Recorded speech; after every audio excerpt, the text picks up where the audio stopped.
बहू की सरकारी नौकरी। नीरा और उसकी सास मालती देवी के बीच हमेशा किसी न किसी बात पर तकरार होती रहती थी। जहाँ नीरा पढ़ी लिखी नए ज़माने की सोच रखने वाली बहू थी, वहीं मालती देवी परंपराओं को निभाने और पुराने रीति रिवाजों पर विश्वास करने वाली सास थी।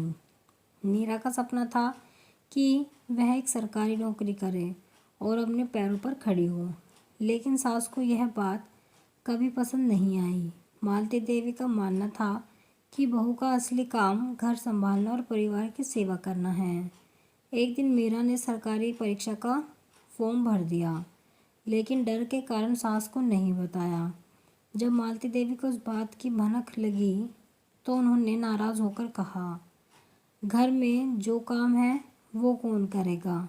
सरकारी नौकरी में जाने का सपना देख रही हो तो परिवार की जिम्मेदारी कौन निभाएगा?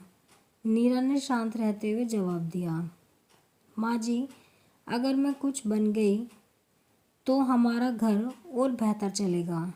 मैं आपकी मदद करना चाहती हूँ, ना कि आपकी जिम्मेदारियों से भागना।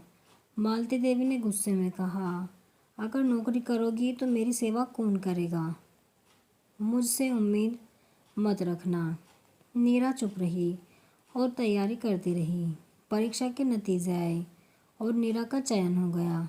जब वह पहली बार नौकरी पर जाने के लिए तैयार हो रही थी तो मालती देवी ने फिर ताना मारा, बहू, अब तुमसे घर का काम तो होगा नहीं। नौकरी की खुशी में सब भूल गई हो।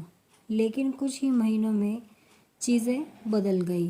नीरा ने अपनी पहली तनख्वाह से घर की मरम्मत करवाई, सास के लिए एक आरामदायक कुर्सी और उनकी दवाइयों का खर्च उठाया। वह हर दिन ऑफिस जाने से पहले घर के सारे काम निपटाने की कोशिश करती। मालती देवी को धीरे धीरे एहसास हुआ कि नीरा नौकरी करके परिवार का सहारा बन रही है। एक दिन मालती देवी ने अपने दोस्तों के सामने गर्व से कहा, मेरी बहू सरकारी नौकरी करती है।